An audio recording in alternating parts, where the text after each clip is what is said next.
মানে এক একজনে এক একভাবে ট্রল করতেছে, কিন্তু আপনি ইচ্ছা করে আপনি তার মতন করে আপনি ভিডিও বানাচ্ছেন এখন। কেন ভাই? আপনি আপনার মতো করে ভিডিও বানান, আপনি তার মতো করে ভিডিও বানাতে হবে। এই যে সবাই দেখেন, আমার পিছনে পুরাতন একটি ভবন দেখা যাচ্ছে। এই ভবনটি অনেক পুরাতন একটি ভবন। এটা হচ্ছে একটা স্কুল, স্কুলের একটি ভবন। এই ভবনটি এখনো পরিত্যক্ত অবস্থায় কিন্তু পড়ে আছে, কারণ হচ্ছে এটা ব্যবহারের যোগ্য না বিধায় কিন্তু এভাবে পড়ে আছে। এবং এলাকাবাসী এবং স্কুলের প্রতিষ্ঠানের যে সকল মানুষ আছে সবারই একটাই দাবি, এই জিনিসটা যাতে দ্রুত সংস্কার করা হয়।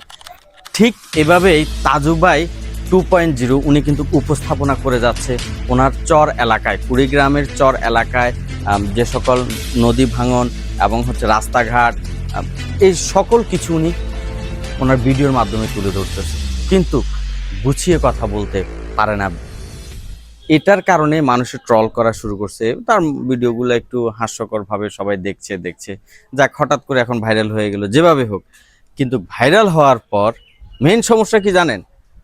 ওনাকে সবাই কি ব্যঙ্গ করছে। এই সব থেকে বেশি খারাপ লাগছে আমার এই জিনিসটা। এই তাজু ভাইকে সবাই খুব ব্যঙ্গ করে কথা বলতেছে। কেউ এভাবে, কেউ এটা নিয়ে, কেউ লাঠি নিয়ে, কেউ চিরুনি নিয়ে, মানে এক একজনে এক একভাবে ট্রল করতেছে। এটা এক প্রকার একটা ব্যঙ্গ করা, এটা আর তাছাড়া আর কিছুই না।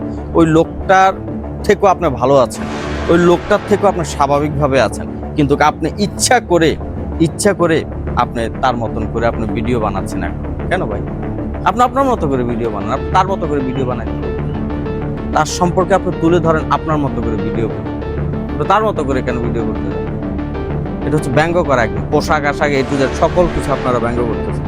এটা খুব খারাপ একটা জিনিস, এটা পরিহার করবেন সবাই।